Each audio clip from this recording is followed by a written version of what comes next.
السلام علیکم ورحمۃ اللہ وبرکاتہ۔ اعوذ باللہ من الشیطان الرجیم، بسم اللہ الرحمن الرحیم۔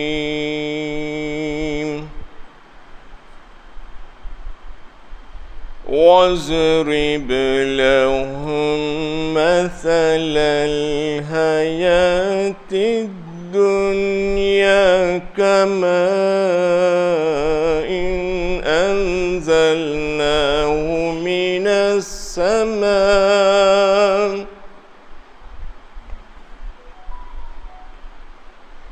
من السماء فاختلط به نبات الأرض فأصبح هشيما تذروه الرياح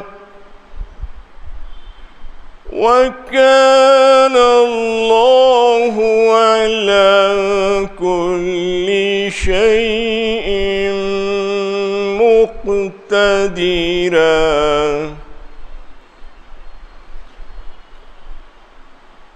المال والبنون زينة الحياة الدنيا والباقيات الصالحات خير عند ربك ثوابا وخير أملا۔ ويوم يسير الجبال وترى الأرض بارزة وحشرناهم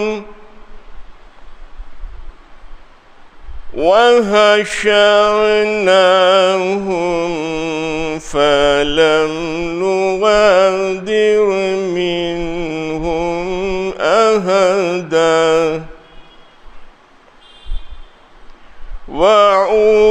وعرضوا على ربك صفا لقد جئتمونا كما خلقناكم أول مرة بل زعمتم أن لن نجعل لكم موعدا۔ صدق اللہ العظیم۔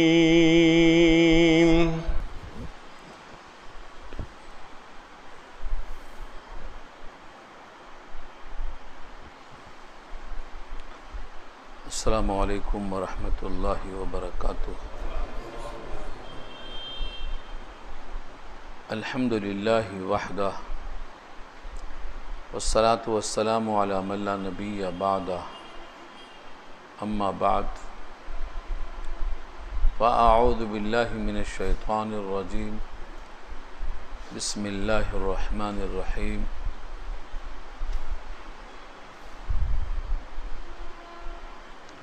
وَاضْرِبْ لَهُمْ مَثَلَ الْحَيَاةِ الدُّنْيَا كَمَاءٍ أَنزَلْنَاهُ مِنَ السَّمَاءِ فاختلط بِهِ نَبَاتُ الْأَرْضِ فأصبح هشيما تذروه الرياح وكان الله على كل شيء مقتدرا إلى آخر الآية۔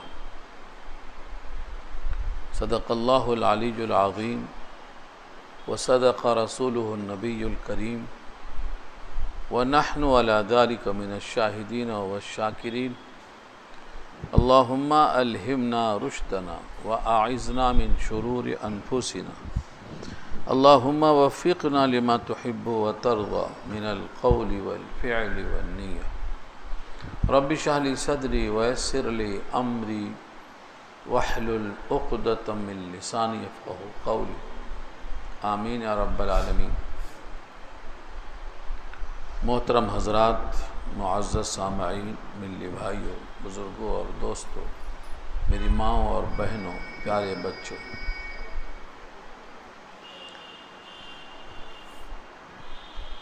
سورہ کہف 15واں پارہ، یہاں سے سورت کا 18واں رکوع، پارے کا 18واں رکوع شروع ہو رہا ہے اور سورت کا 6واں رکوع۔ اس رکوع میں 5 آیتیں ہیں۔ اوپر کی آیتوں میں باغ کا تذکرہ تھا کہ دنیا کی کوئی حقیقت نہیں ہے، وہ کبھی بھی ختم ہو سکتی۔ باغ سے مثال دی گئی تھی۔ اچھا خاصا باغ تھا، نیت خراب ہو گئی تو باغ زمین پر موجود نہیں ہے، مٹا دیا اللہ نے۔ وہ ایک مثال تھی دنیا بے ثباتی کی طرف۔ اب یہاں اسی کو اور واضح انداز سے ایک اور مثال پیش کی جا رہی ہے، انسانوں کا وجود کیسے بنا۔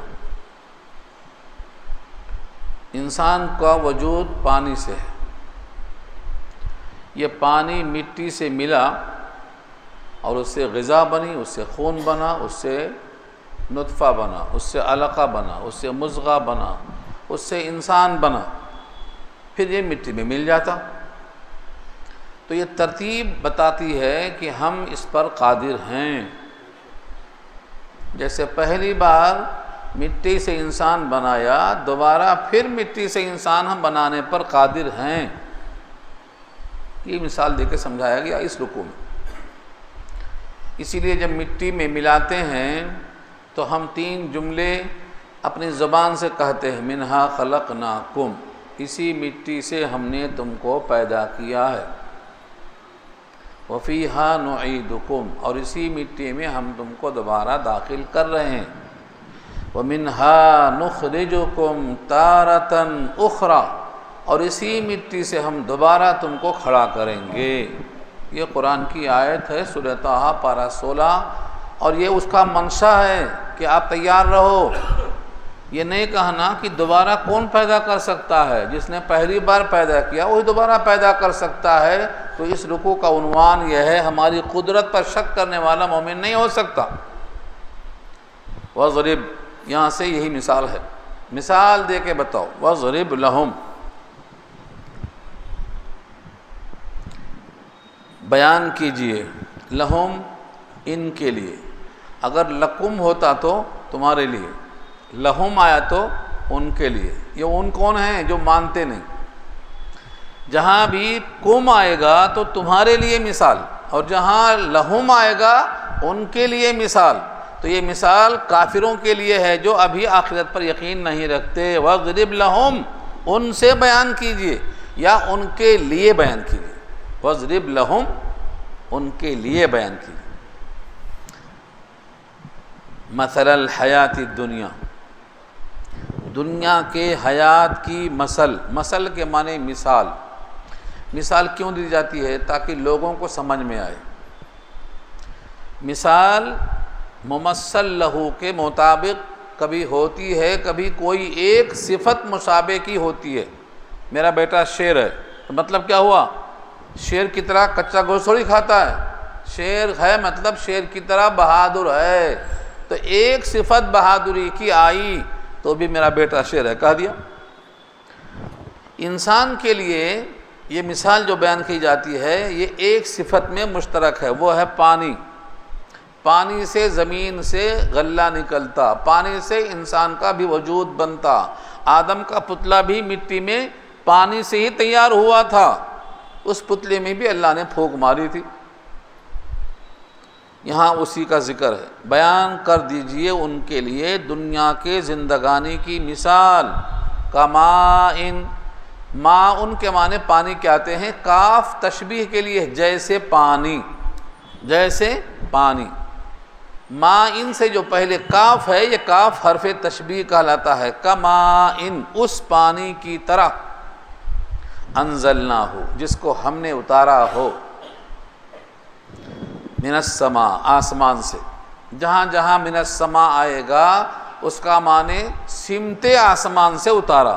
آسمان سے پانی نہیں آتا، پانی آسمان کی سمت سے آتا. اور ایک عام انسان یہی سمجھتا ہے کہ پانی آسمان سے برس رہا ہے، ورنہ یہ مراد کیا ہے؟ سمت آسمان. اللہ بادلوں کو نچوڑتے ہیں. وَأَنزَلْنَا مِنَ الْمُعْصِرَاتِ مَاءً ثَجَّاجًا، ہم بدریوں کو نچوڑتے ہیں تو اس سے پانی نکلتا ہے. اور یہ بدلیاں بھی ہم بخارات سے اٹھاتے ہیں. جو زمین پر پانی ہے اس کے اندر جو گرمی ہے اس کے بخارات سے ہم بناتے ہیں. یہ ترتیب بھی انسان کو سمجھانے کے لیے ہے، ورنہ اللہ کسی سبب کا محتاج نہیں ہے. بہرحال پانی یہاں آسمان سے نہیں گرتا بلکہ سمت آسمان سے گرتا ہے. یہاں یہی مراد ہے من السماء. فاختلط به نبات الارض، پھر وہ پانی خلط ملط ہوا. فاختلط گڈ مڈ، پانی مٹی کے ساتھ گڈ مڈ ہوا، یہ ہے فاختلط کا ترجمہ. اختلاط، اختلاط اردو میں استعمال ہے مرد عورت کا اکٹھا ہونا، اس کو اختلاط کہتے ہیں. یہاں اختلاط سے مراد پانی اور مٹی کا اکٹھا ہونا مراد ہے. فاختلط به، اس پانی کے ذریعے سے جب پانی زمین میں مل جاتا ہے تو اس سے کیا ہوتا؟ نبات الارض، جو زمین سے نکلنے والے سبزے ہیں یہ بالکل گھنے اٹھا تیار ہو جاتے ہیں. نبات کے معنی زمین سے نکلنے والا پودا، وہ چاہے کھانے کا ہو یا جانور کے چارے کا ہو، ہر زمین سے نکلنے والے کو نبات کہیں گے. نبات الارض، زمین کا سبزہ. فَأَصْبَحَ حَشِيمًا، یہ سبزہ ہرا بھرا ہو کے کب تک رہتا؟ کچھ دن رہتا. اس کے بعد یہ پیلا پڑ جاتا، زمین پر گر جاتا، کبھی ٹوٹ جاتا کبھی توڑا جاتا. اس کے بعد زمین پہ ہوائیں اڑاتی ہیں. یہاں یہی ہے فَأَصْبَحَ، پس ہو جاتا ہے حشیماً، چورا چورا. جو ہرا بھرا تھا وہ اب حشیماً ہو گیا. حشیم کے معنی محشوم. حشیم یہ صیغہ صفت ہے، محشوم کے معنی ٹوٹا ہوا. کحشیم المحتضر، سورہ قمر میں آیا ہے جیسے ٹوٹی ہوئی باڑ. باغ کے اطراف میں لکڑیوں کی باڑ لگاتے، وہ پانی سے دھوپ سے جلتے جلتے چورا چورا ہو کر زمین پر گر جاتی ہے، اس کو حشیم کہتے ہیں. جب اطراف سے باغ کے کنارے کنارے جو چیز لگائی گئی ہے وہ بھیگ کے سڑ کے گل جاتی ہے، زمین پہ گر جاتی ہے، تو کیا کہیں گے؟ حشیم المحتضر. باڑھ، اطراف پانی. اللہ نے اپنی قدرت دکھائی. جو ہرا بھرا تھا اب سوکھ کے ریزہ ریزہ ہو گیا. اور کیسا ہو گیا؟ تزروہ الریاح، ریاح جمع ہے ریح کی، ہوائیں. تزروہ، اس کو اڑاتی ہیں. یہ ہوا ادھر سے ادھر، ادھر سے ادھر اڑاتی ہے. جو کل تک زمین میں لگا تھا، سبزہ زار تھا، دیکھنے کو خوشنما تھا، پھلوں کی جس سے امید تھی، اب وہ زمین پہ پڑا ہوا ہے بے حیثیت. اور مٹی میں زمین کے اوپر رہنے سے ہوائیں اس کو اڑا کے لے جاتی ہیں، کبھی دائیں کبھی بائیں، کبھی ادھر کبھی ادھر. گرد و غبار جو اڑتا ہے یہ ہے تزروہ الریاح. آگے آگے جملہ کیا دیکھیے؟ وَكَانَ اللَّهُ عَلَىٰ كُلِّ شَيْءٍ مُقْتَدِرًا، اور اللہ تو ہے ہی ہر چیز پر اقتدار والا. مقتدرہ، اقتدار سے قدرت والا ہے. وہ ہرے کو خشکا کر دیا اور خشکے کو ہرا کر دیا، تو اللہ کی قدرت ہے، وہ اس پر قادر ہے. اس کی ایک مثال سورہ یاسین میں آئیے. مِنَ الشَّجَرِ الْأَخْضَرِ نَارًا، سورہ یاسین کے آخری رکوع میں کیا ہے؟ مِنَ الشَّجَرِ الْأَخْضَرِ نَارًا، ہرے بھرے درخت کو اللہ آگ میں تبدیل کر دیتا ہے. قدرت ہے اللہ کی، تو وہ جو چاہے کر سکتا ہے. اس کی قدرت، اس کا اقتدار، وہ ہر شے پہ قادر ہے. یہ دنیا کی رونق زمین پر تھی. فرمایا کہ جیسے زمین پر سے غلہ نکلا اس کی رونق تھی، اب تمہارے جو بیوی بچے ہیں، مال دولت ہیں، دنیا کی فراوانی ہے، یہ بھی ایک رونق کی ایک شکل، یہ بھی ہے، یہ بھی رونق ہی ہے. جیسے وہ جاتے ہیں یہ بھی جاتے ہیں. کسی کے بیٹے کا انتقال ہو گیا، کسی کے باپ کا انتقال ہو گیا، کسی کا گھر جل گیا. یہ جو مال ہے، اولاد ہے، یہ بھی دنیا کی رونق ہے. جیسے زمین پر سبزہ رونق تھا، اب ختم ہو گیا، یہ بھی زمین کی رونق ہے. یہ ذرا نمبر اعلیٰ درجے کی رونق ہے. الفاظ دیکھیے اللہ کے، المال، المال، مال. یہ مال سے مراد کیا ہے؟ مال کو مال کیوں کہتے ہیں؟ مایل، جدھر انسان مایل ہو اسے مال کہتے ہیں. مال کو مال کیوں کہتے ہیں؟ اگر آدمی کا میلان دیکھا جائے تو مال کی طرف ہے، اس کو مال کہتے ہیں. رأیت الناس قد مالو الی من عندہ مالو. ہم نے لوگوں کو مائل ہوتے ہوئے دیکھا ہے اس کی طرف جس کے پاس مال ہے. تو مال اور مائل قریب قریب ہے. رأیت الناس قد مالو، عربی کا شاعر ہے. رأیت الناس قد مالو الی من عندہ مالو. ہم نے مائل ہوتے دیکھا ہے اس کو مال کی طرف جس کے پاس مال ہے. رأیت الناس قد ذهبوا الی من عندہ ذهبوا. ہم نے جاتے دیکھا ہے ان لوگوں کو اس کی طرف جس کے پاس سونا ہو. تو ایک ذہب چلنے کے معنی میں ہے اور ایک ذہب سونے کے معنی میں ہے. ذہبا چلنے کو دیکھا، کس کی طرف گئے؟ جس کے پاس مال ہے. تو مال کو مال کیوں کہتے ہیں؟ ادھر طبیعت مائل ہے. اس کو میل بھی کہتے ہیں کیونکہ یہ ہاتھوں کا میل ہے. تو المال کے معنی وہ چیز جس کی طرف آپ کی طبیعت مائل ہے.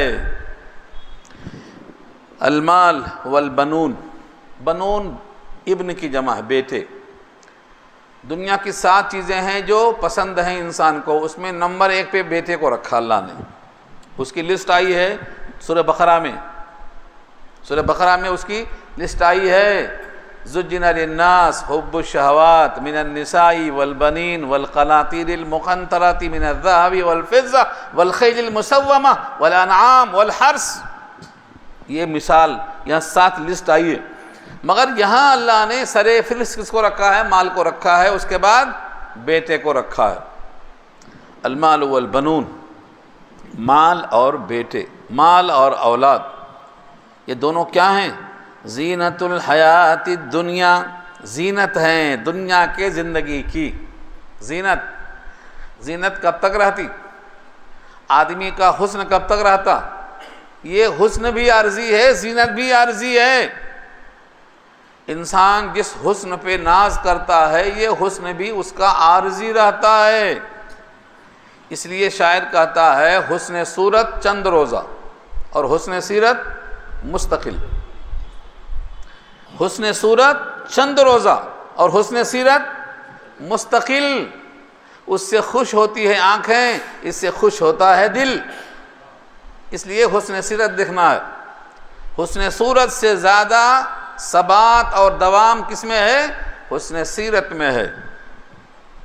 تو یہ دنیا کے زندگانی کی رونق ہے. اور اوپر کیا کہا گیا؟ رونق جو ہرا بھرا تھا کچرا کنڈی کی طرح اڑنے شروع ہو گیا، اڑ گیا، یہ بھی اڑ جائے گا. یہ مال بھی اڑ جائے گا.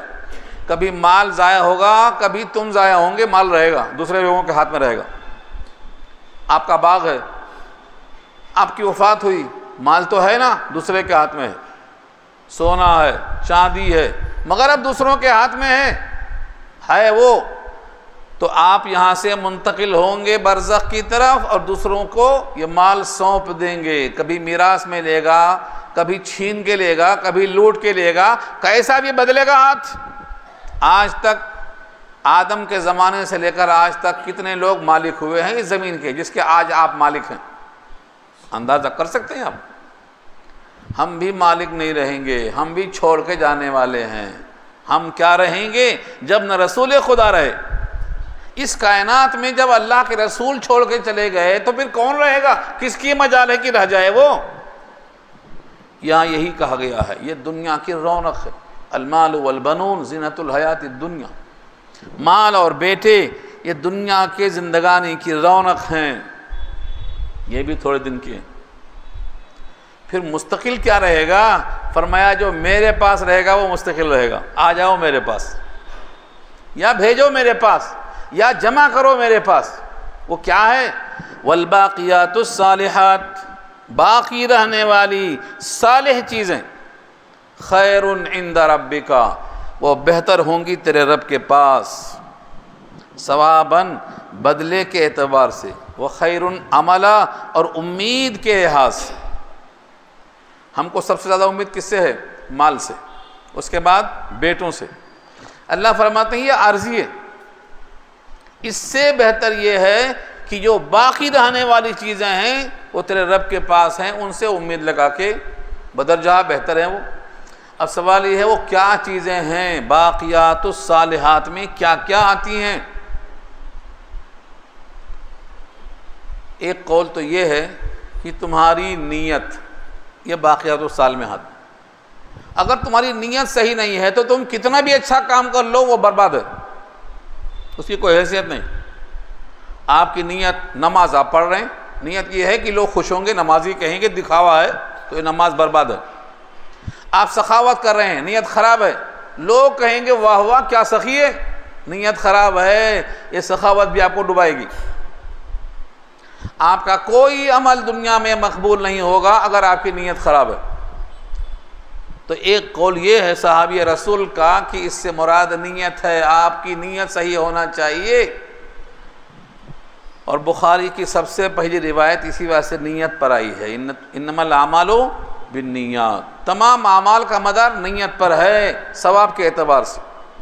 شوافع کہتے ہیں تمام اعمال کا مدار نیت پر ہے قبولیت کے اعتبار سے، قبولیت کے اعتبار سے بھی آپ کی نیت صحیح ہوگی اعمال قبول ہوں گے، آپ کی نیت صحیح ہوگی اعمال صحیح طور پر وجود میں لائیں گے۔ تو ایک قول ہے یہ نیت مراد ہے۔ دوسرا قول ہے نیک لڑکیاں، یہ عمل باقیات الصالحات میں ہے۔ اگر کوئی باپ جہنم کی طرف جا رہا ہے تو اس کی بچی اس کو لپٹ جائے گی۔ قرطبی نے یہاں واقعہ نقل کیا ہے، لمبا واقعہ ہے۔ اس آیت کے ذیل میں امام قرطبی لکھتے ہیں جہنم کا فیصلہ ہو چکا ہے، ایک آدمی کا وہ جہنم کی طرف جا رہا، اس کی نیک صالح بیٹی نے اپنے ابا کو پکڑ لیا اور کہا مجھ پر بہت احسان ہے میرے والد کے، اللہ اس بدلے میں، اس احسان کے بدلے میں، اس نیک صالح لڑکی کے بدلے میں اس کے باپ کو بری کر دے گا، چھوڑ دے گا۔ جو محسن ہے ہم اس کو جہنم میں نہیں ڈال سکتے۔ تو ایک قول یہ ہے کہ نیک لڑکیاں باقیات الصالحات میں، چنانچہ جو بہت روایتیں، ایک روایت میں آتا ہے جس کی 3 بچیاں ہیں اس پر جنت واجب ہو گئی ان کی سفارش کی بنیاد۔ صحابی نے کہا اگر 2 ہی ہیں تو؟ آپ نے کہا 2 بھی۔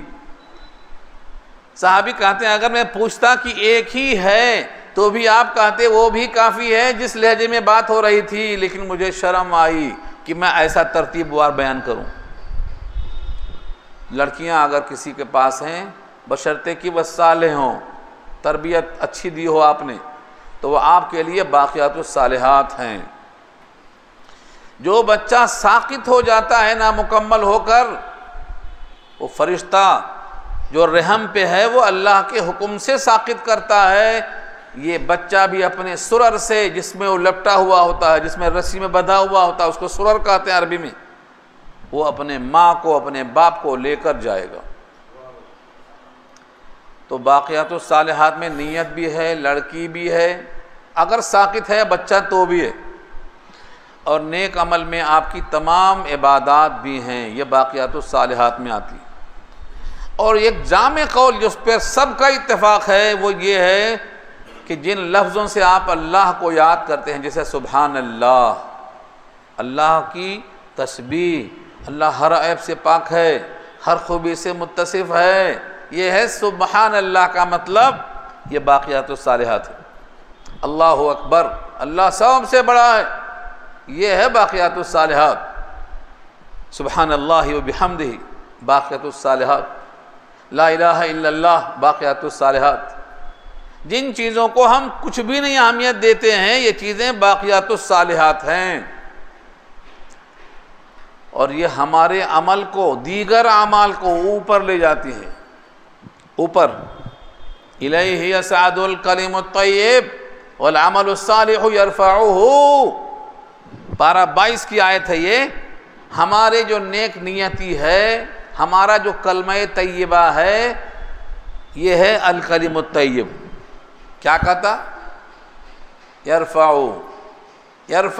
الیہ، اس کی طرف اونچا لے جاتا ہے. کس کو؟ العمل الصالح، عمل صالح کو. تو اگر آپ چاہتے ہیں کہ آپ کا عمل صالح اللہ کے پاس جائے، مقبول ہو، تو آپ کا کلمہ طیبہ حقیقی ہونا چاہیے، دل کے یقین ساتھ ہونا چاہیے. الیہ یصعد الکلم الطیب والعمل الصالح یرفعہ.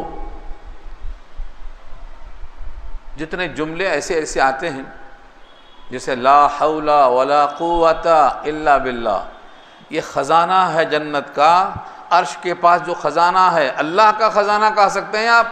اللہ کے عرش کے خزانے سے نکال کر جو امت کو دیا گیا ہے وہ جملہ کیا ہے؟ لا حول ولا قوت الا باللہ. اس کا مطلب کیا ہے؟ کوئی طاقت نہیں ہے، کوئی قوت نہیں ہے سوائے اللہ کی. پھر ہمیں گھبرانے کی ضرورت کیا ہے؟ ہم کیوں پریشان ہیں جب ساری طاقت ساری قوت اللہ کی ہے اور اللہ ہمیشہ زندہ ہے، کبھی مرے گا نہیں؟ تو پھر ہم کیوں خوف زدہ ہیں؟ کیونکہ ہمارا تعلق اللہ سے کمزور ہو گیا، اس لیے ہمیں خوف زدہ. ایک لفظ لا حول، لا معنی نہیں اور حول کے معنی چینجر. ٹرین کی جو پٹری ہوتی نا، جس پر گاڑی چلتی ہے، اس کو بدلنے کے واسطے ایک لمبا ڈنڈا ہوتا ہے لوہے کا، اس کو کھینچتے ہیں. اس کا نام کیا ہے؟ محول، چینجر.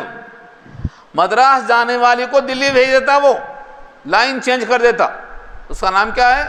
محول ہے. محول یہ لا حول ہی سے نکلا ہے، یعنی آپ کی پٹری کو چینج کرنے والا کوئی نہیں ہے سوائے اس ذات کے. یہ ہے لا حول کا مطلب، کوئی چینجر نہیں ہے. لا حول کوئی چینجر نہیں ہے، ولا قوت کوئی طاقتور نہیں ہے.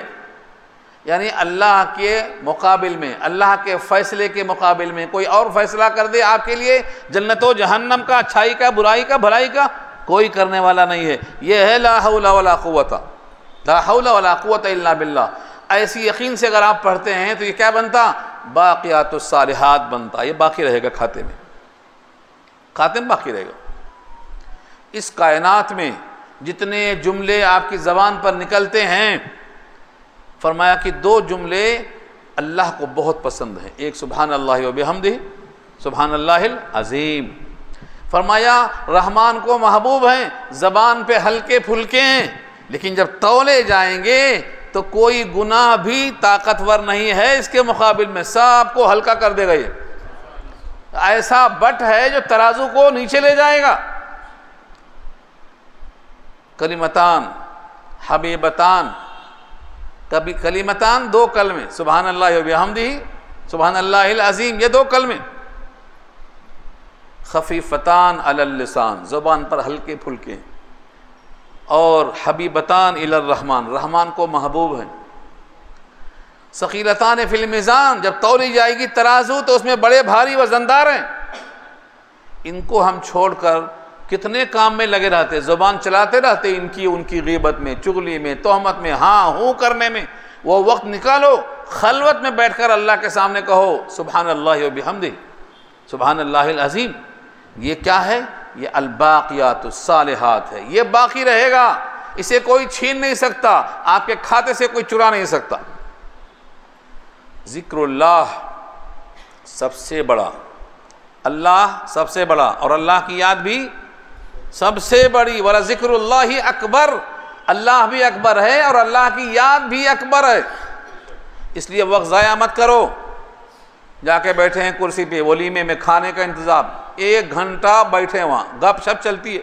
کسی کو یاد نہیں آتا کہ ابھی نعمتیں کھائیں گے، اس کو مٹی سے گوشت بنانے والا کون ہے.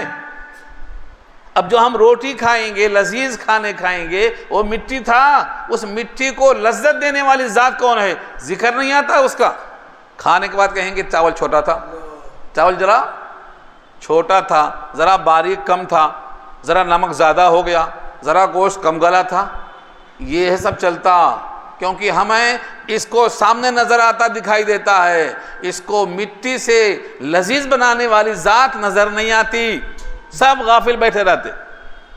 تو یہ ہے الباقیات الصالحات، تمہارے پاس جو ہے وہ فنا ہونے والا ہے، ہاں اگر تم باقی رکھنا چاہتے ہو تو یہ باقی رکھو۔ والباقیات الصالحات خیر عند ربک، جو باقی رہنے والی چیزیں ہیں وہ نیک چیزیں بہتر ہیں تیرے رب کے پاس۔ بہتر کس لحاظ سے ہیں؟ ثواباً، ثواب، بدلہ۔ ثواب، ثواب یثوب کے معنی کیا آتے؟ بدلے کیا آتے ہیں؟ کافروں کو بدلہ ملے گا۔ هل ثوب الکفار ما كانوا يفعلون، کافروں کو خوب بدلہ ملے گا جہنم کی شکل میں۔ تو ثواب کے معنی بدلہ، یہ کہتے ہیں ثواباً، ثواب کے اعتبار سے عمل صالح جو باقی رہنے والے ہیں یہ بہتر ہیں۔ سبحان اللہ پر کیا ملے گا؟ ایک باغ۔ سبحان اللہ کہتے ہی ایک جھاڑ لگ جائے گا۔ کتنا آسان ہے، یہاں جھاڑ لگا ہو تو روز پانی ڈالو، یہاں ایک بار بولنا دل کے یقین کے ساتھ جنت میں جھاڑ لگ گیا۔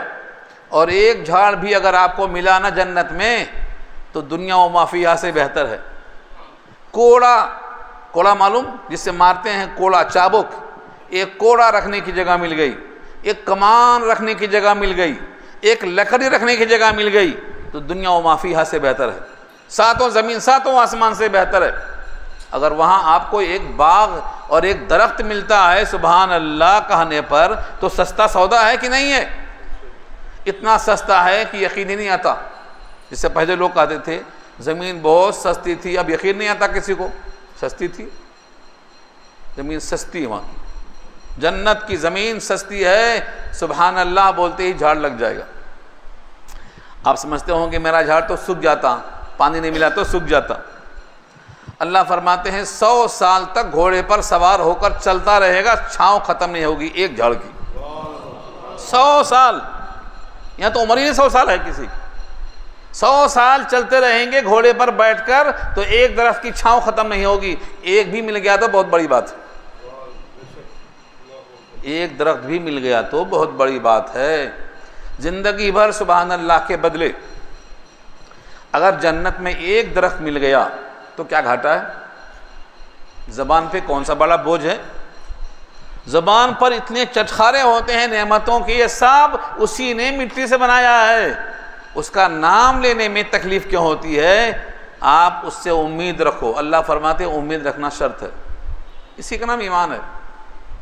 من قام ایمانا و احتسابا غفر له ما تقدم من ذنبه، جو کھڑا ہوا ایمان کے ساتھ اور ثواب کی امید میں، سابقہ گناہ معاف۔ تو کھڑے ہونا شرط ہے ایمان کے ساتھ، امید کے ساتھ۔ تو یہ جملے جو اللہ کو یاد کرنے کے لیے ہیں ان کو آپ ہلکا پھلکا ضرور سمجھو، مگر زبان پر میزان عمل میں بڑے بھاری ہیں، ان سے بھاری کوئی نہیں۔ ایک اور حدیث یاد رکھ لیجئے، لا الہ الا اللہ بھی اس میں شامل ہے۔ حضرت موسیٰ نے اللہ سے کہا میں آپ کا کلیم ہوں، کچھ خاص نسخہ دیجئے آپ کو یاد کرتا ہوں، آپ کو یاد کرتا رہوں۔ اللہ نے کہا لا الہ الا اللہ۔ انہوں نے کہا تو سب پڑھتے ہیں، میرے لیے کوئی اسپیشل دیجئے، خصوصی۔ اللہ نے کہا تم اس کو ہلکا سمجھتے ہو کیونکہ سب پڑھتے ہیں، جو سب پڑھتے ہیں وہ عام نظر آتا ہے، ہمارے پاس اس کو لوگ خاص نہیں سمجھتے۔ پانی سب پیتے ہیں وہ خاص نہیں ہے، ہوائیں سب لیتے ہیں وہ خاص نہیں ہے۔ اللہ کی یہ رحمت ہے کہ جو چیز لازمی ضروری ہوتی وہ سب کے لیے سستا کر دیتا۔ ہوائیں سب کے لیے، گیس سلنڈر کتنا مہنگا ہے، کرونا میں سب کو معلوم ہو گیا تھا نا، سب فری کی سانس لے رہے ہیں، کروڑوں روپے کی سانس لے رہے ہیں، فری، روشنی فری، پانی فری۔ تو سستا ہونے سے دماغ میں آتا ہے کہ یہ بہت ہلکی چیز ہے، سستی چیز ہے۔ جو چیز سب سے قیمتی ہوتی ہے وہ سب سے سستی ہوتی ہے۔ آپ اپنے بچے کو انگریزی پڑھائیں گے نا، ٹیوشن ماسٹر 5000 مانگتا، مولوی صاحب کہیں گے جو دینا دے دو۔ سستی کیوں ہے؟ کیونکہ سب سے قیمتی ہے یہ اللہ کی مرضی ہے۔ جو چیز سب سے زیادہ ضروری ہے اس کو اللہ فری رکھتا ہے۔ قرآن پڑھ لو، فری پڑھ لو، کیوں؟ کیونکہ یہ بڑی قیمت ہے. تم کیا دیں گے اس کی قیمت؟ اس قیمت وہی دے گا، تم نہیں دے سکتے. سستی تمہارے لیے سستی کیوں ہے؟ کیونکہ یہ اتنا قیمتی ہے کہ تم اس کا قیمت نہیں لگا سکتے. اس کا بدلہ صرف اللہ دے سکتا ہے. اسی لیے جو ہم دیتے ہیں نا وہ اس کا بدلہ نہیں ہے، اس کے وقت کے لیے، اس کی خدمت کے لیے، ان کی ہمت افزائی کے لیے ہے. بدلہ تو کوئی دینے پر قادر ہی نہیں ہے، صرف اللہ دے گا. اس نے فرمایا موسیٰ یہ کلمہ عام ضرور ہے، لیکن یہ میں تم کو جو بتا رہا ہوں یہ اتنا قیمتی ہے کہ 7 زمین اور 7 آسمان ایک پلڑے میں رکھے جائیں اور ایک پلڑے میں یہ کلمہ رکھا جائے تو 7 زمین ہلکی، 7 آسمان ہلکے، اس کے مقابل کوئی وزندار چیز آ ہی نہیں سکتی ہے.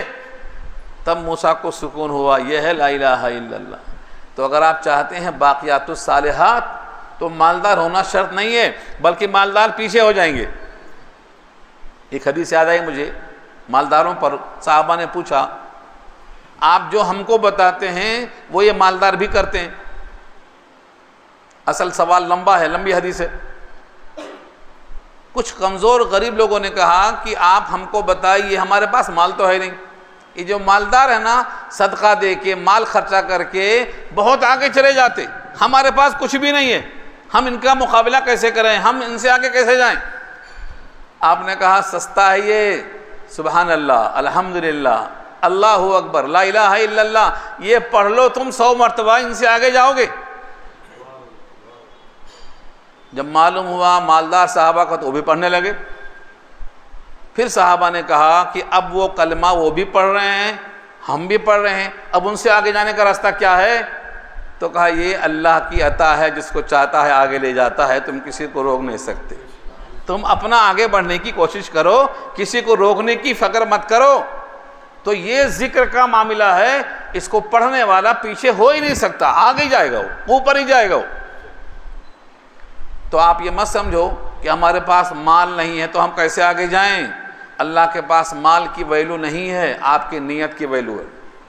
لا ينظر الى صوركم واعمالكم ولكن ينظر الى قلوبكم ونياتكم. اللہ تمہارے دل دیکھتا ہے، دل میں اگر تمہاری عظمت ہے. اور انسان کے مال کی وقعت اللہ کے پاس نہیں ہے. ایک مچھر کے پر کے برابر بھی ہوتی تو کسی کافر کو ایک گھونٹ پانی نہیں ملتا. لیکن اللہ فرماتے ہیں یہ ہم دنیا میں سب کو دیں گے، لیکن آخرت میں ایک قطرہ پانی کا نہیں ملے گا، ایک ٹکڑا روٹی کا بھی نہیں ملے گا. سورہ اعراف 8واں پارہ 9واں پارہ میں یہ آیت آ رہی ہے. جہنم والے کہیں گے ایک ٹکڑا روٹی کا پھینکو، پانی کا ایک قطرہ دے دو. ان افیضوا علینا من الماء او مما رزقکم اللہ قالوا ان اللہ حرمہما علی الکافرین. اللہ نے دونوں کو حرام کر دیا، پانی کا قطرہ بھی حرام، روٹی کا ٹکڑا بھی حرام. تو دنیا میں ہے سب کے لیے عام، وہاں سب کے لیے عام نہیں ہوگا. تو زبان پر جو ہلکی پھلکی چیزیں ہیں یہ اللہ کا ذکر ہے، لیکن یہ سب سے بڑی چیز ہے. جب تک آپ جگیں تب تک اللہ کو یاد کریں. ذکر قلبی بھی، ذکر لسانی بھی، ذکر خفی بھی، ذکر جہری بھی، آپ جیسا بھی کریں آپ گھاٹے میں نہیں ہوں گے، فائدے میں ہوں گے. یہ بہتر ہوگا ثواب کے اعتبار سے، وخیر عملا، اور امید کے اعتبار سے. بیٹے سے امید ہوتی، گھر سے، جائیداد سے، فیکٹری سے، دنیا سے، عہدوں سے، منصب سے امید ہوتی. اللہ فرماتے ہیں بہترین امید کی جگہ تمہارا یہ ہے باقیات الصالحات، کیونکہ یہ کئی گنا بڑھے گا. خیر عملا 1000 درجہ بہتر ہے امید کے لحاظ سے. جب تم کسی کو مال دیتے ہو تو تم سمجھتے ہو میں نے غریب کے ہاتھ میں دے دیا.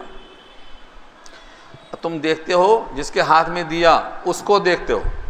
اللہ فرماتے ہیں تم نے اللہ کو دیا، وہ بندے کے ہاتھ پر جو دیا ہے وہ میرے اکاؤنٹ میں داخل کیا، میرے کھاتے میں گیا.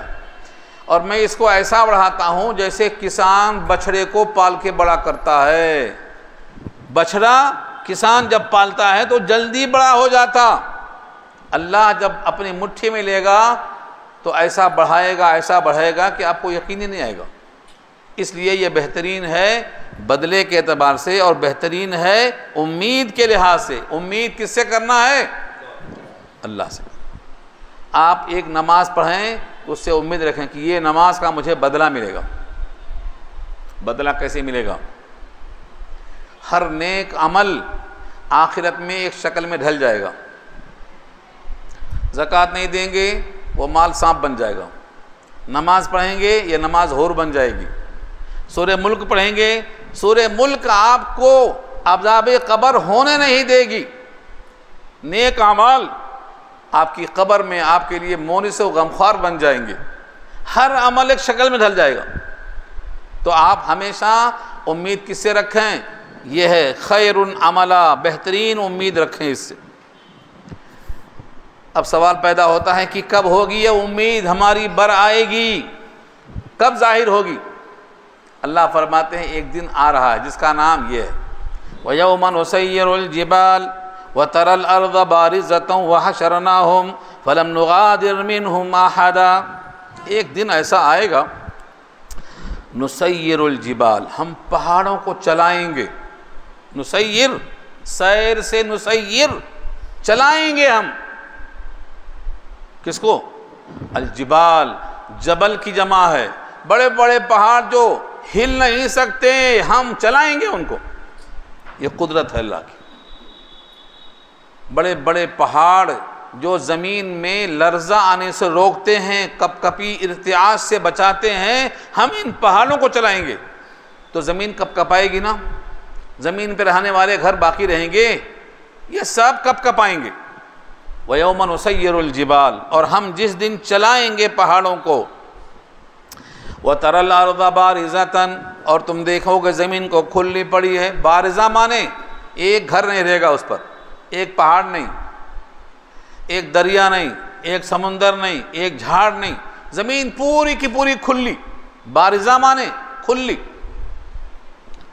برزہ یبرزو کے معنی ظاہر ہونا۔ ابھی زمین چھپی ہوئی ہے، کہیں پہاڑ ہے، کہیں ندی ہے، کہیں نالا ہے، کہیں گھر ہے، کچھ نہیں رہے گا۔ یہ تو یہی ہے۔ سورہ ابراہیم میں کیا فرمایا؟ ہم زمین ہی بدل دیں گے۔ جیسے آپ کہتے ہیں میاں کھانے میں تیل بہت ہو گیا، یہ پلیٹ چینج کرو۔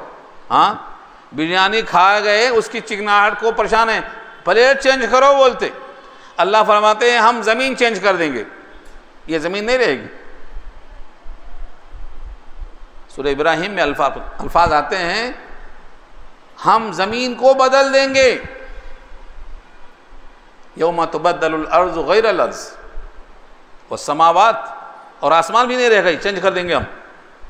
جو ذات آسمان کو اور زمین کو چینج کرنے پر قادر ہے، ہم اس سے کہتے ہیں ہمیں پھر سے کیسے پیدا کرے گا؟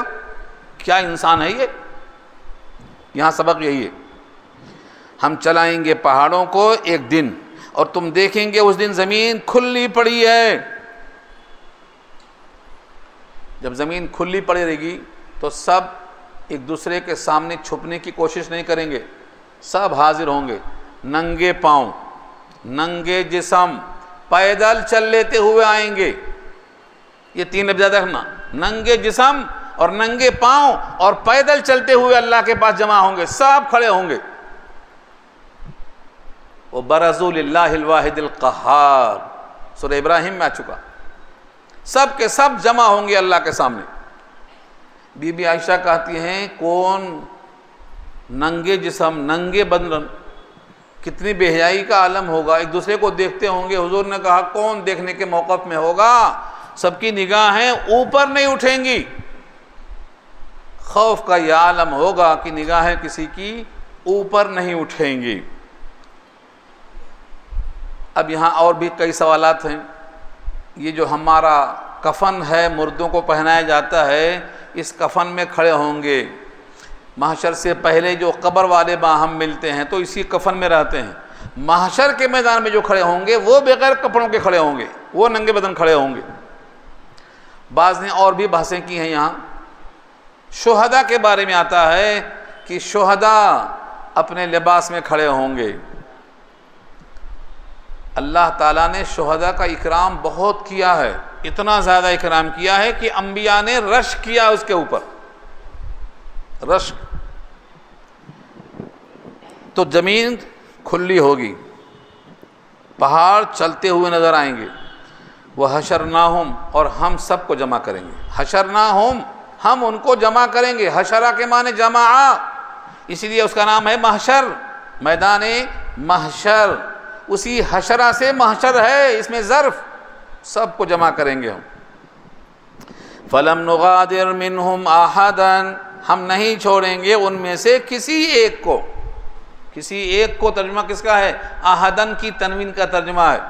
احدن میں جو دو زبر ہے تنوین، اس کا ترجمہ ہے اینی ون، کوئی بھی بچنے والا نہیں ہے، سب آ کے کھڑے ہوں گے، سب کے سب حاضر ہوں گے. وَعُرِضُوا عَلَىٰ رَبِّكَ صَفًّا، اور پیش کیے جائیں گے تیرے رب کے سامنے صف در صف. عُرِضُوا پیشی ہوگی، عُرِضُوا کے معنی پیش کیے جائیں گے.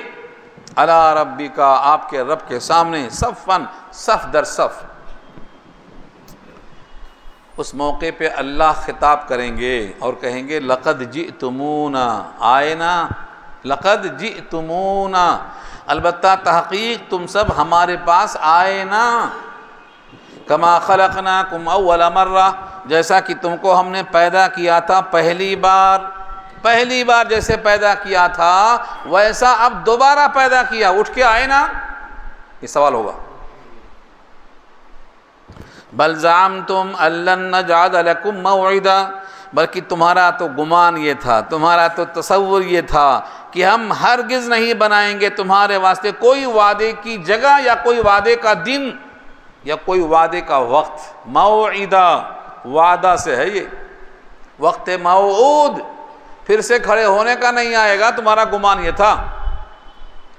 یہ خطاب ان سے ہوگا جو محشر میں مرنے کے بعد زندہ ہونے پر یقین نہیں کرتے تھے، لیکن جو زندہ ہو کر مرنے کے بعد حاضری کا یقین کرتے ہیں ان سے یہ خطاب نہیں ہوگا. ان سے تو یہ ہوگا کہ آ جاؤ، آج عطا کا دن ہے. ہاں، یہ ان منکروں کے واسطے سوال ہوگا جو مرنے کے بعد زندہ ہونے کا یقین نہیں کرتے، ان کے لیے ہے یہ. اس کے بعد اگلا جو مرحلہ ہے اس کو بار بار پڑھنا، سوچنا.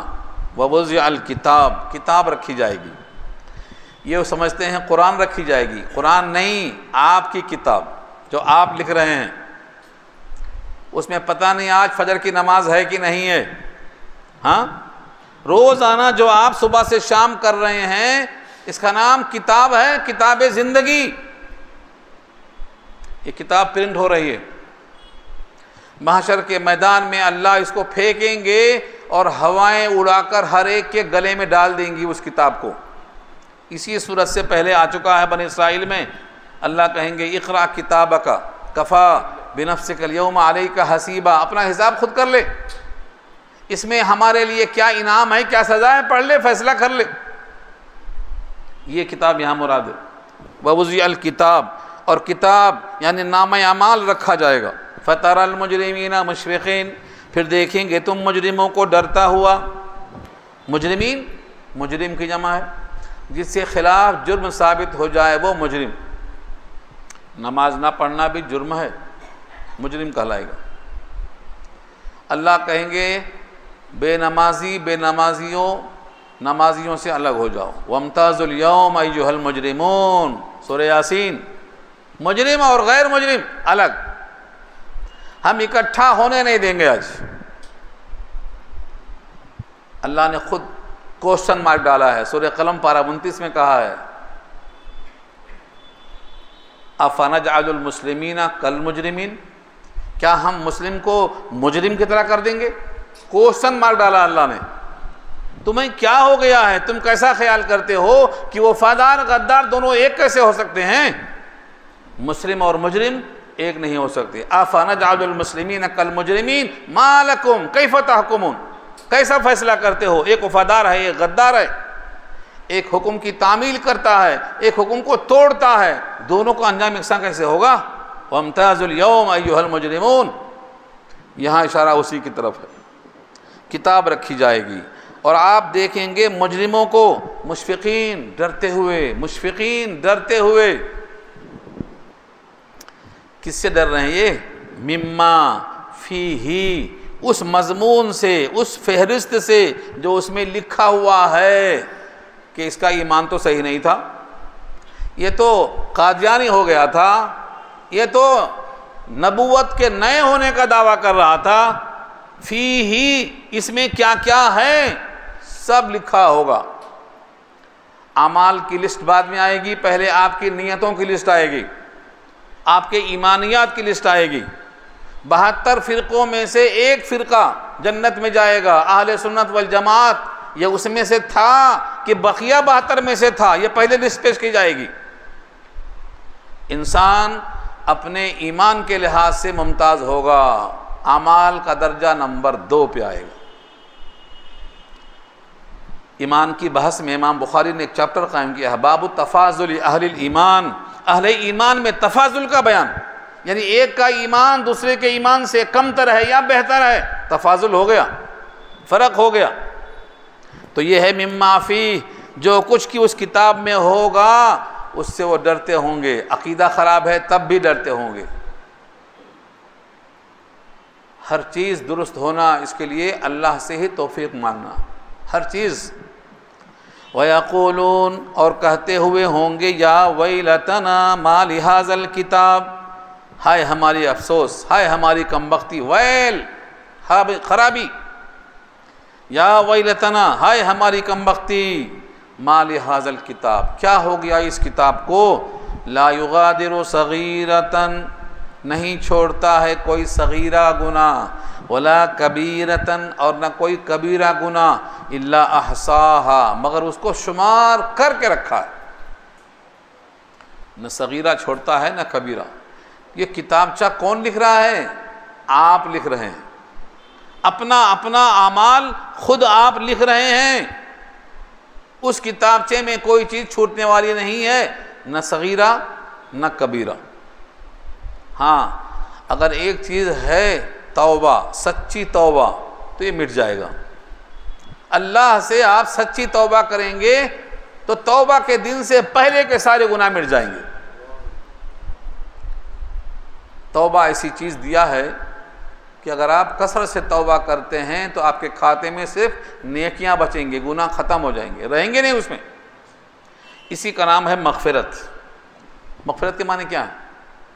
مغفرت کیا معنی کیا ہے؟ مغفر کہتے ہیں لوہے کی ٹوپی کو، اس کو رکھ دو تو سر چھپ جاتا ہے۔ یہ ہے اللہ کی مغفرت کہ اللہ اپنی رحمت سے اس کو چھپا دیتے ہیں اور وہ دکھتا نہیں کسی کو۔ یہ کب ہوگا؟ جب ہم توبہ کریں گے، سچی توبہ کریں گے۔ اب جو مغفرت مانگتے ہیں نا، یہی مغفرت ہے۔ اللہم اغفر لحینا، کیا مطلب؟ زندوں کی مغفرت، یعنی زندوں کے تمام گناہ ڈھانپ دیجئے۔ ایک فارسی کا شاعر کہتا ہے، میں نہیں کہتا ہوں کہ میرے نیکیوں کو قبول کر لے، میں یہ کہتا ہوں کہ اپنے معافی کا قلم میرے گناہوں پہ پھینچ دے۔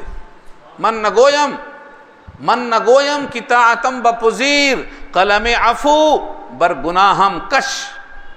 یہ میں نہیں کہتا ہوں کہ میری طاعتیں قبول کر لے، میں یہ کہتا ہوں معافی کا قلم میرے گناہوں پہ کھینچ دے۔ یہ ہے مغفرت۔ تو توبہ اگر آپ کریں گے تو نکل جائے گا، نام اعمال سے نکل جائے گا، ورنہ ہر چیز باقی رہے گی۔ کہیں گے ہائے افسوس، ما لِهَذَا الْكِتَابِ، کیا ہو گیا اس کتاب کو، لا یغادر صغیرۃ ولا کبیرۃ الا احصاها، نہیں چھوڑتا ہے صغیرہ کو اور نہ کبیرہ کو مگر سب کو شمار کر کے رکھا ہے، گن کے رکھا ہے۔ ایک جگہ اللہ فرماتے ہیں، تم تو کر کے بھول جاتے ہو، ہم لکھ کے محفوظ کر دیتے ہیں۔ یہاں نہیں ہے، تم کر کے بھول جاتے ہو، ہم لکھ کے محفوظ کر دیتے ہیں۔ الیوم نستنسخ ما کنتم تعملون، نستنسخ مانے ہم نوٹ کیے لیتے ہیں، جو بھی تم کرتے ہو ہم نوٹ کر لیتے ہیں۔ تو آپ کا کیا ہوا فرشتہ ریکارڈ کر رہا ہے۔ اور کہیں گے اگر انکار کریں گے تو زمین گواہی دے گی، آپ کے ہاتھ پیر گواہی دیں گے، آپ کے جسم کا چمڑا گواہی دے گا، آپ کی ران بولے گی۔ یہ بھی سورہ حامیم السجدہ میں آ رہا ہے۔ تو گواہ بہت ہیں، سب آپ کے خلاف ہیں، کوئی فیور میں نہیں ہے۔ جس جسم کو آپ تیار کر رہے ہیں نا، یہ پورا جسم خلاف ہو جائے گا، ہاتھ خلاف، پیر خلاف، زبان بند کر دی جائے گی. الیوم نختم علی افواہہم وتکلمنا ایدیہم. تو آپ یاد رکھ لو، اگر اللہ ہمارا نہیں ہے تو ہمارا کچھ بھی نہیں ہے، سب دوسروں کا ہے. اور اگر اللہ ہمارا ہے تو اللہ کی مخلوق میں سے سب ہمارے لیے. یہ ہے سبق. یہ ایک حاجی صاحب حج کرنے گئے تو وہاں کی دیواریں دیکھ رہے ہیں، وہاں کے فرش کو دیکھ رہے ہیں، مگر صحیح کیا ہے؟ حاجیوں ہے ہم کو گھر والے سے کام. گھر کے محراب و ستون سے کیا غرض؟ محراب و ستون سے ہمیں غرض نہیں ہے، ہمیں کس کا گھر ہے؟ یہ اس گھر والے سے کام ہے، وہ کرے گا ہماری بخشش. تو آپ مقصود پر نگاہ ڈالو. اللہ فرماتے ہیں اگلے جملے میں وَوَجَدُوا مَا عَمِلُوا حَاضِرًا، جو کچھ انہوں نے عمل کیا تھا سب کو حاضر پائیں گے، کوئی غیر حاضر نہیں ہے. ایک سبحان اللہ غائب نہیں ہے، ایک الحمدللہ غائب نہیں ہے. آپ نے جو خیرات کی تھی ایک کھجور کا آدھا وہ بھی غائب نہیں ہے. وَوَجَدُوا مَا عَمِلُوا حَاضِرًا، جو انہوں نے عمل کیا تھا سب حاضر پائیں گے. وَلَا يَظْلِمُ رَبُّكَ أَحَدًا، اور تیرا رب کسی پر ظلم نہیں کرے گا، کسی پر. آج ہمارے پاس ظلم تو عام بات ہے، جو کمزور ہے اس پر ظلم ہو رہا ہے. اللہ فرماتے ہیں تم کتنے ہی کمزور ہو تم پر ظلم نہیں ہوگا، تمہارا ایک ایک سبحان اللہ ہم اٹھا کے رکھیں گے. کتنی بڑی بات ہے کہ جو ظلم پر قادر ہے وہ ظلم نہیں کرے گا. اور لفظ کیا ہے؟ احدن. احدن کے معنی کسی پر ظلم نہیں ہوگا، کوئی چھوٹا ہو یا کوئی بڑا ہو، غریب ہو یا امیر ہو. بس شرط یہ ہے کہ وہ مومن ہو، یعنی ماننے والا ہو. اگر مومن نہیں ہے، اس کے دل میں خدا کی عظمت نہیں ہے، تو پھر تمہارا جسم کیا ہے؟ کیا ہے؟ مٹی ہے. تمہارا جسم خون ہے، گوشت ہے، ہڈی ہے، چمڑا ہے. بیل میں تو یہی ہے، بھینس میں بھی یہی ہے، گائے میں وہی ہے، کتے میں وہی ہے. دوسرا کچھ ہے کیا؟ یہ انسان کا امتیاز کب ہوتا؟ جب اس کے دل میں خدا کی عظمت ہو. عظمت اگر دل میں نہیں ہے تو اس کا کوئی امتیاز نہیں ہے. بلکہ ایک جگہ قرآن میں آیا ہے، کافر کہے گا اے کاش کہ ہم بھی جانور ہوتے تو سزا نہ ہوتی. وَيَقُولُ الْكَافِرُ يَا لَيْتَنِي كُنْتُ تُرَابًا. یہ ترابا کون سی مٹی ہے؟ اللہ بکری کا حساب لیں گے تو سینگ والی نے مارا تھا بغیر سینگ والی کو، وہاں سینگ والی کی سینگ غائب اور بے سینگ والی کو سینگ دے دیں گے، کہیں گے مار لے تو بھی، بدلہ لے لیا. اب اللہ کہیں گے مٹی ہو جا، حساب کتاب وہیں ختم. اس مٹی کو دیکھ کر کافر کہے گا اے کاش کہ ہم اسی جانور کی طرح مٹی ہو جاتے، حساب کتاب نہ ہوتا، جہنم میں نہ جاتے. تو کافر کہے گا یہ. وَيَقُولُ الْكَافِرُ يَا لَيْتَنِي كُنْتُ تُرَابًا. اور اسی کے واسطے اللہ فرماتے ہیں 14واں پارہ کی پہلی آیت ہے رُبَمَا يَوَدُّ الَّذِينَ كَفَرُوا لَوْ كَانُوا مُسْلِمِينَ. ایک زمانہ آئے گا ہر کافر کہے گا اے کاش کہ ہم بھی مسلمان ہوتے. یہ آیت پہنچا دو ان کافروں کو، ان کا ظلم کم ہو جائے گا. نہ پہنچانے کی بنا پر ان کا ظلم بڑھا ہے، یاد رکھ لو. رُبَمَا يَوَدُّ الَّذِينَ كَفَرُوا. ایک وقت آئے گا ہر کافر کہے گا لَوْ كَانُوا مُسْلِمِينَ. 14واں پارہ کی پہلی آیت ہے، پیش کرو. تو انسان اگر ایمان نہیں رکھتا ہے تو یہ جانور سے بدتر ہے. جانور سے لَقَدْ خَلَقْنَا الْإِنسَانَ فِي أَحْسَنِ تَقْوِيمٍ ثُمَّ رَدَدْنَاهُ أَسْفَلَ سَافِلِينَ إِلَّا الَّذِينَ آمَنُوا. ایمان ہے تو بچ جائے گا اسفل ترین ہونے سے، اور ایمان نہیں ہے تو اسے کوئی بچا نہیں سکتا. اپنے ایمان کی قدر کرو، اپنے ایمان کی بقا کے لیے قرآن سے جڑے رہو، اچھے ماحول میں رہو، بھٹکانے والوں کے ساتھ اپنا وقت مت ضائع کرو. انسان کا وجود مٹی سے ہے، اس کی عظمت ہے تو صرف عظیم ذات کی وجہ سے ہے، ورنہ اس کی کوئی حیثیت نہیں ہے. اس کی آدمی کا جسم بڑا ناز ہے نا، شیمپو لگاتا، صابن لگاتا، تیل لگاتا، غذائیں کھلاتا. اس جسم کی ویلو کچھ نہیں ہے جب تک اس میں اللہ کی عظمت نہ ہو. آدمی کا جسم کیا ہے؟ جس پہ شیدا ہے جہاں، ایک مٹی کی عمارت، ایک مٹی کا مکان، خون کا گارا بنایا اینٹ، اس میں ہڈیاں، چند سانسوں پر کھڑا ہے یہ خیالی آسماں، موت کی پرزور آندھی اس سے جب ٹکرائے گی یہ عمارت ٹوٹ کر پھر خاک میں مل جائے گی۔ یہ انسان کا وجود ہے، اس کو قیمتی بنانا ہے تو اس میں اللہ کی عظمت لانا ضروری ہے، یقین اور ایمان کے ساتھ آئے گی، اسی کے لیے قرآن کریم کا درس ضروری ہے، یہ آپ کی روحانی غذا ہے، اس غذا کا آپ بھرپور استعمال کرو اور اللہ کا شکر ادا کرو کہ آج قرآن سنانے والا کوئی ہے۔ ایک زمانہ آئے گا، یہ میں نہیں کہہ رہا ہوں، ترجمہ کر رہا ہوں، اللہ زمین سے علم غائب کر دے گا۔ کیسے غائب کرے گا؟ سینوں سے نہیں نکال لے گا کہ انسان بیٹھا ہے اس کے سینے سے نکال لیا، بلکہ جس کے سینے میں علم ہے جب اس کی موت ہو جائے گی اس کے بدلے میں دوسرا عالم نہیں پیدا ہوگا۔ ایسے علماء دھیرے دھیرے مرتے چلے جائیں گے، جب علماء ختم ہو جائیں گے، جہلا بچیں گے تو لوگ کس سے پوچھیں گے مسئلہ؟ جہلا سے پوچھیں گے، اور وہ جہلا جب مسئلہ نہیں جانیں گے تو گمراہ کریں گے بھی، گمراہ ہوں گے بھی، ضلوا واضلوا عن سواء السبیل، اس طریقے سے علم ضائع ہو جائے گا، اور تب جا کر قیامت آئے گی۔ جب تک زمین پر ایک بھی اللہ اللہ بولنے والا باقی ہے قیامت نہیں آئے گی۔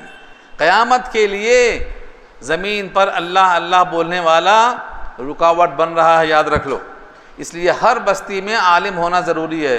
آپ سب کے بچے ڈاکٹر، انجینئر، کلکٹر بنیں گے تو حافظ کس کا بیٹا بنے گا؟ مفسر کس کا بیٹا بنے گا؟ کون آئے گا قرآن سمجھانے والا؟ نبی کوئی نہیں آئے گا۔ کھانا سب کھاتے ہیں، روٹی کھاتے ہیں، کوئی سونا چاندی کھاتے دیکھا آپ نے؟ سب مٹی سے غذا لے کے کھاتے ہیں۔ حافظ عالم کی تنخواہیں چاہے جتنا کم ہو لیکن روٹی وہ بھی کھاتے ہیں، اور وہ بھی جتنا لکھا ہے اللہ نے اتنی ہی کھاتے ہیں، اس میں سے کم زیادہ نہیں ہوتی۔ اپنے بچوں کو حافظ بناؤ، عالم بناؤ۔ 2 دن پہلے ہمارے مدرسے میں بھی ایک بچی عالم بنی، شروع سے عالم ہونے کے بعد الحمدللہ اب وہ معلمہ بن گئی اسی مدرسے میں۔ ایک بچی حافظ بنی، اب وہ معلمہ بنی اسی مدرسے میں، پڑھانے والی بن گئی وہ، اور ناظرہ پڑھنے والیاں کئی بچیاں اب عالم کورس میں ہیں۔ ان کو دھیرے دھیرے دھیرے یہ علم کہاں تک پہنچائے گا؟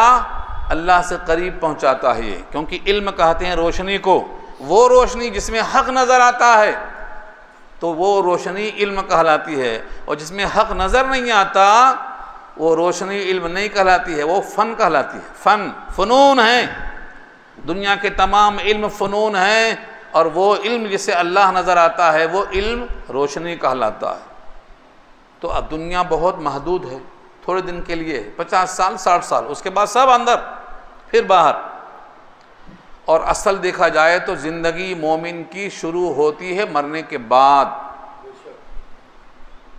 سورہ عنکبوت پارہ 21 کی آیت ہے، وَإِنَّ الدَّارَ الْآخِرَةَ لَهِيَ الْحَيَوَانُ لَوْ كَانُوا يَعْلَمُونَ وَمَا هَٰذِهِ الْحَيَاةُ الدُّنْيَا إِلَّا لَهْوٌ وَلَعِبٌ۔ یہ دنیا کی زندگی تو کھیل اور تماشا ہے، اصل زندگی تو مرنے کے بعد شروع ہوتی۔ کاش کہ لوگ جان لیتے یہ بات، یہ میں نہیں کہہ رہا ہوں، ترجمہ کر رہا ہوں، کلام پاک کھولو اور دیکھ لو۔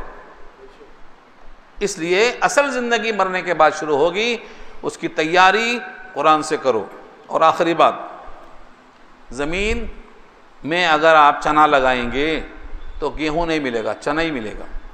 یہ دنیا آخرت کی کھیتی ہے، الدنیا مزرعۃ الآخرہ۔ اس دنیا میں جو کھیتی میں آپ لگائیں گے اس کی فصل آخرت میں کاٹیں گے، مرضی آپ کی ہے، جو بھی کاٹنا ہے وہ آپ پیدا کر لیجئے یہاں۔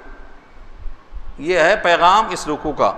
اب یہاں سے اگلا رکوع جو آ رہا ہے اس میں ابلیس نے سجدہ کرنے سے انکار کیا تھا، یہ بحث پھر آ رہی ہے کہ ابلیس کو مر گیا مت سمجھو، پرانا ہو گیا مت سمجھو، ویسے ویسا موجود ہے، وہ کیسا کرتا ہے، اگلے رکوع میں یہ بحث آ رہی ہے۔ دعا کر لیجیے۔